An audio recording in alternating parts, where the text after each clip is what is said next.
What is up, guys, and welcome to this special episode of Guarani Vision, the first ever podcast dedicated to Paraguayan football in English. As always, I'm Roberto Rojas, and joining me tonight are Federico Perez and Ralph Hanna. And also, we have a very special guest with us today. I'm super excited for this interview, but before we get into speaking to our special guest, Fede, let's introduce our special guest. Perfect, Roberto. Hi to you, hi to Raf, and obviously hi to Karina Vega also, who is joining us from here in Asunción. Her parents met each other playing basketball, so she's got some basketball on her when she was very little. That probably is why she played also basketball and tennis while playing football, which is what she's been doing these last couple of years professionally here in Paraguay, and all around athletes, super athletes. Some also say her debut was back in Olympia, but she also played in Cerro Porteño, Sportivo Limpeño back in the days, Deportivo Capiatá, before coming now to Libertad Limpeño, this team that has these two names that came together because of these two clubs. Universidad Autónoma, also she played there where she was able to play a final of the Libertadores. She went also to the United States in 2008 because she found out by a friend, I was told, that Graceland University in Kansas was looking for football players and she wanted to get her chance. So she wrote them a letter, and thankfully she got some playing time over there. She was able to do her studies. Unfortunately, she has suffered an injury in these last couple of days. We won't see her for a while in the pitch, but we're talking about a top scorer. We're talking about one of the best players in the Paraguayan football. In the women's football, the last season she scored 67 goals. That was back in 2019. She had 16 goals in just 9 games with Libertad Limpeño in these 2021. Karina Vega, welcome to Guarani Vision. Thank you for your time. How are you?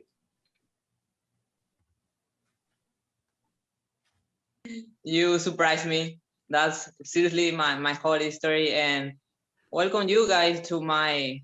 I'm pleasure to tell you about my great experience on Graceland University and my whole experience like a soccer player and everything you guys want to know about me. So I will go first and ask my introductory question and talk about how you're feeling. Like, how have you been feeling so far this season, in this kind of different era of, the pandemic? Everything has become so different now. Obviously, the leagues are back here. How are you feeling personally this year, Karina? Yeah, well, in 2020, we struggled a little bit about the pandemic. We as soccer players felt so sad because we didn't have a tournament. So now this year, we are happy to be in a field again and doing what we love to do. So en el último partido sufrí una lesión, pero me siento súper feliz de que el fútbol haya vuelto en Paraguay.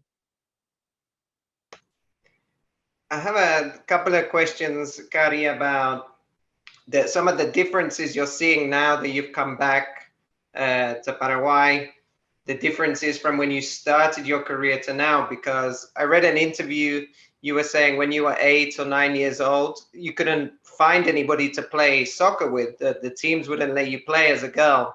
And now Paraguay is trying much more to get to professionalization of women's football. I know the APF has like a plan to get there for over the next few years. So what differences do you see now compared to when you left to go to USA? Do you see there's been progress in Paraguay in women's football? Well, when I was in US, to me, soccer was an incredible experience because in US you have everything. Soccer for girls, it was a common sense with men's soccer. So when I came back to my country, I feel so sad because I miss a lot that experience in US. People treat you like a professional soccer player without thinking about male and female. So that made me feel so happy in US during 4 years that I was there. But now I see growing. El fútbol está creciendo en Paraguay a pasos agigantados. A nivel de la experiencia que yo pasé en Estados Unidos, ahora estamos llegando a eso. Y eso me hace sentir muy feliz porque es lo que todas las futbolistas estamos buscando, que el fútbol también sea profesional y que la experiencia que yo pasé en Estados Unidos también otras chiquitas la puedan pasar acá. What was your mindset?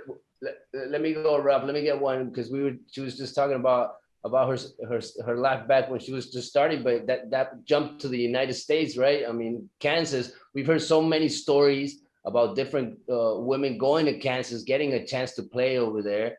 What was your mindset going to Kansas? That story jumped at me. That a friend told you that they were looking for soccer players, and that opportunity kind of opened up. Where was your head at going to Kansas, and what you ended up finding over there?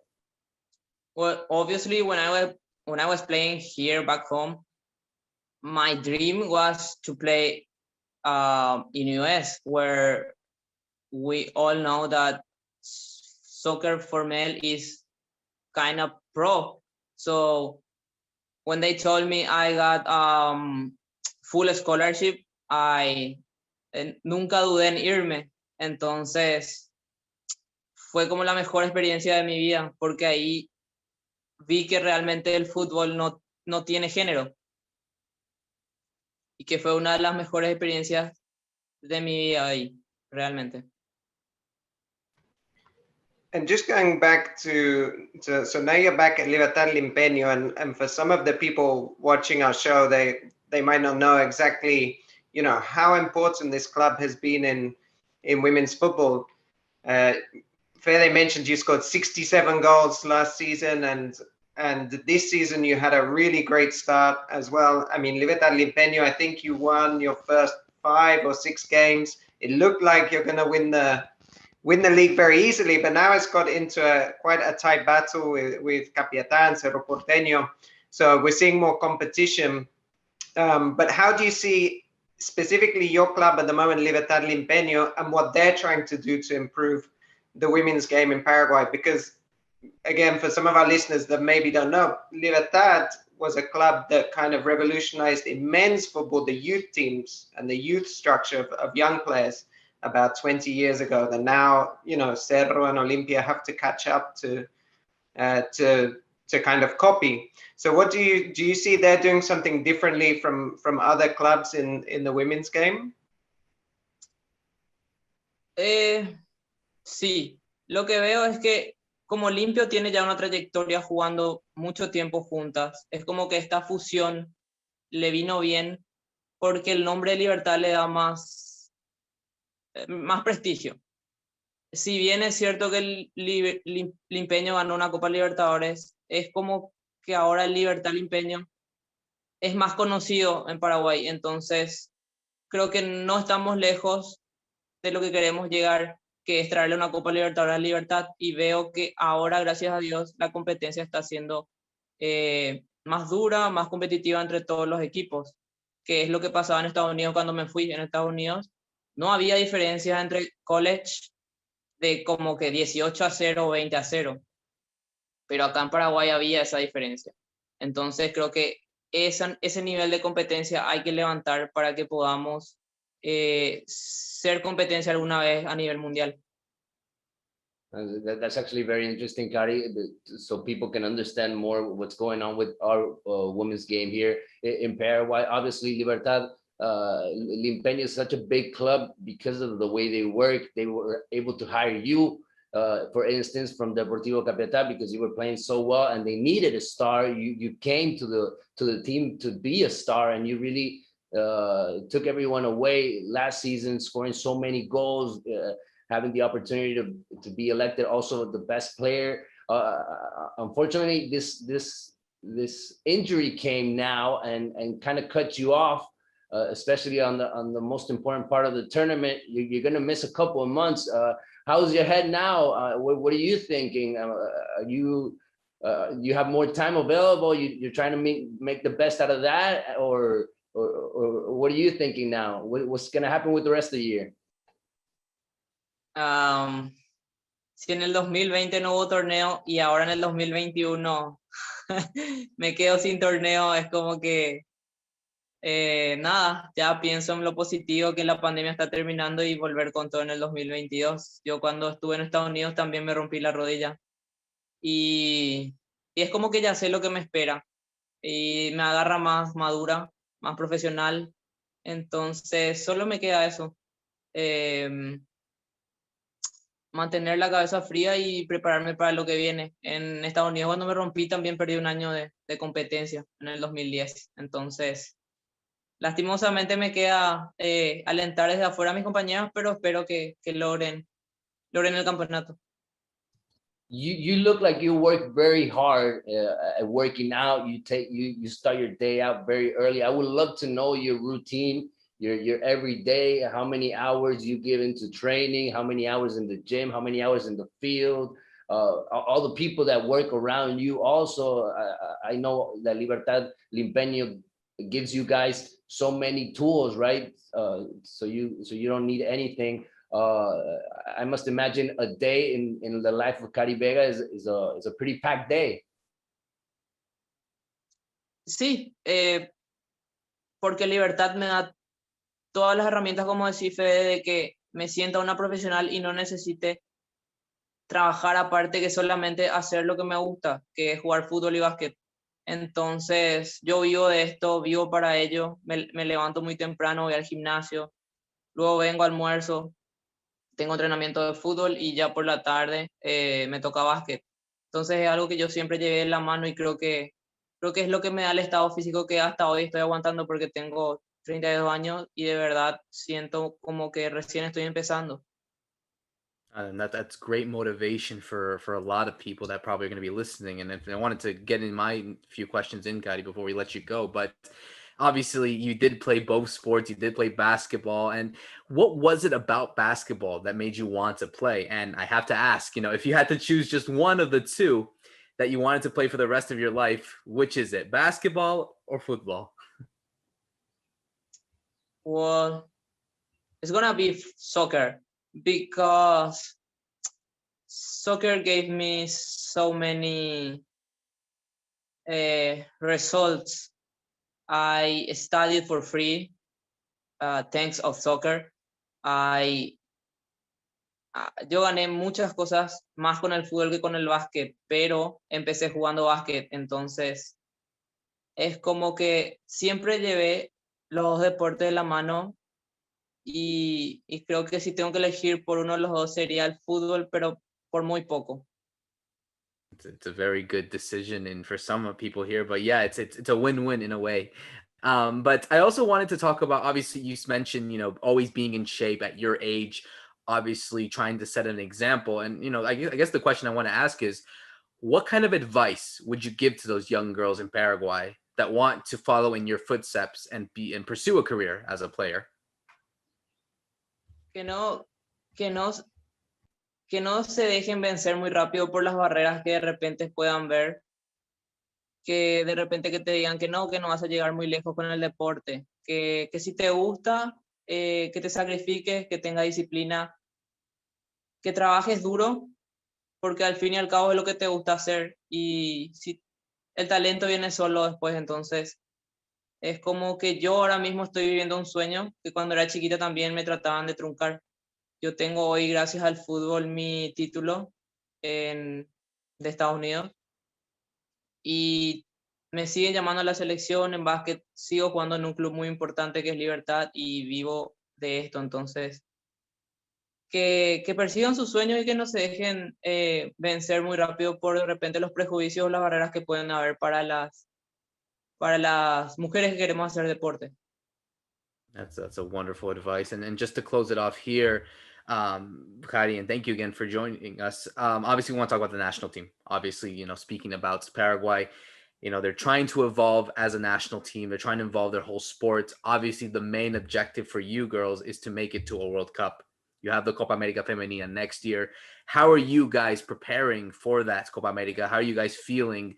And, just what kind of inspiration and just feeling that you guys have to get that goal to make the World Cup? Para mí sería cerrar mi ciclo con algo que nunca pudimos llegar, que es clasificar al Mundial de Mayores y, ¿por qué no, a las Olimpiadas? Sería para mí un sueño, un honor representar a Paraguay en esas dos citas muy importantes, porque ya hemos llegado a Panamericanos, Sudamericanos, pero lo más importante sería eso, el Mundial y las Olimpiadas. Venimos entrenando muy duro, muy bien. Ahora veo que se están haciendo fechas FIFA. Fuimos a Japón, nos medimos con potencias ya ahora, que es muy importante. No importa el resultado, es ir a competir. Entonces nosotras sabemos dónde estamos paradas y gracias a eso prepararnos mucho más duro para lo que sabemos que va a ser una Copa del Mundo en caso de que lleguemos a clasificar. Creo que la Copa América se juega el año que viene y si Dios quiere voy a estar, porque creo que llego justo después de la operación, de la lesión, y reincorporarme a lo que va a ser en el 2022. Gary, just to close it off from my side, at least, I've been able to broadcast most of the games this season, and I've just been blown away by the level of some of the girls in this tournament, in our Paraguayan football. Some new names, some names that have been around for a while. I would love to know your opinion from Karina Vega. Who do you think is the best player right now, or top 3 players in the Paraguayan football? If you want to include yourself in there, put yourself in there also. Who do you think are the best 3 players right now in women's football in Paraguay?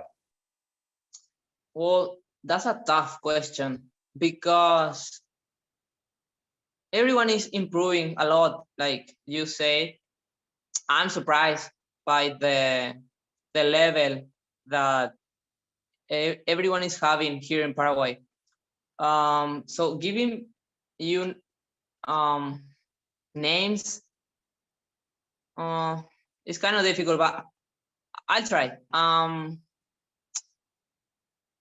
Por cómo está de goleadora, me está gustando Ramonita, que si bien antes le hacía falta esto de los goles, le están llegando ahora.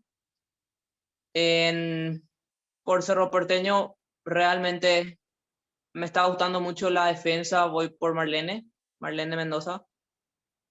Y por otro equipo que no sea el mío, me queda Sol, que hay bastantes jovencitas, pero está haciendo buen trabajo Jessica Román. Amazing players that we were very blessed to see it here, at least in Paraguay, and hopefully that it is a bright future for a lot of us, for you guys, obviously, to achieve that dream and to evolve, to develop. That's the main thing, and for people to accept it, Gary. So I think it's a perfect way to close it off. Obviously, we want to thank you for coming on to tell your story, to tell about what you are doing in your career, and yeah, thank you so much for joining us, Gary. It was really awesome. Thank you guys for support soccer here in Paraguay. We need that so much, and it's a pleasure to me, and thank you guys. Thank you so much. And so just to close it off here as well, thank you so much for everyone that's listening. For myself, Roberto Rojas, for Ralph Hanna, and for Perez, thank you for listening to another episode of Guarani Vision. See you soon.